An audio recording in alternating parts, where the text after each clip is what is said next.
Marcus Thompson gripped his steering wheel, his mind occupied by the construction site's timeline.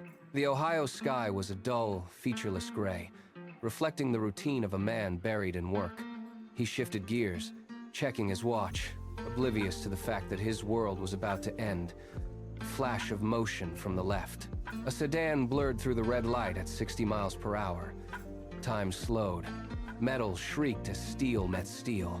Glass exploded into a million diamond shards. Then, a heavy, suffocating silence fell over the wreckage. When the paramedics arrived, they found Marcus trapped. His skin was pale, his eyes fixed on nothing. They checked his wrist, then his neck. No pulse.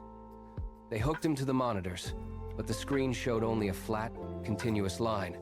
A piercing tone filled the air, signaling the departure of a soul. 11 minutes passed. For the medical team, it was a frantic, desperate rhythm of chest compressions and charging paddles. "Clear!" they shouted, but the heart remained silent. They worked in a clinical chaos of sweat and adrenaline, refusing to give up on a man who was already gone. Beneath that struggle, Marcus was no longer in his body. He was elsewhere. He found himself in a void that felt like a physical weight, pressing against his lungs with the force of an ocean.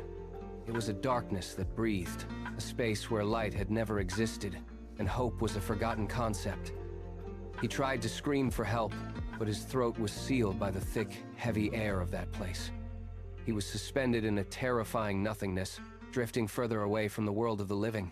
From deep below, a sound began to emerge. It was not a roar of fire or a shout of anger, but a low, rhythmic weeping that vibrated through his very essence. Thousands upon thousands of voices, hollowed out by an eternity of loss, rose like furnace heat against his skin. This was the sound of absolute despair. He felt his body sliding downward into that suffocating warmth, the gravity of a bottomless pit pulling his soul apart. He realized with a clarity that surpassed anything he had known in life, if he touched the bottom, he would never exist again. He would be consumed by the weeping. He was paralyzed, his strength failing as the darkness tightened its grip. In the center of his consciousness, he pushed a single name, a final plea: Jesus. The word was a flare in the night. Instantly, the void shattered like brittle glass. The weeping stopped as if it had never been. A steady, piercing light appeared above, blinding and pure, pulling him upward with an irresistible force. He was being dragged back through the veil. He gasped, his lungs burning as they suddenly dragged in oxygen for the first time in 11 minutes. The paramedics jumped back in shock. "He's back!" one shouted, his voice cracking. Marcus lay on the cold gravel, his chest heaving, his fingers clawing at the earth as if to ensure he would never slip away again.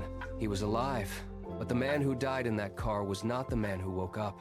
He spent 3 days in the hospital, his wife Sandra holding his hand in the quiet ward. He didn't speak of the physical pain. He spoke only of the weight he had felt. When he finally returned to his home, he walked through the door and dropped his keys, the sound echoing in the hallway.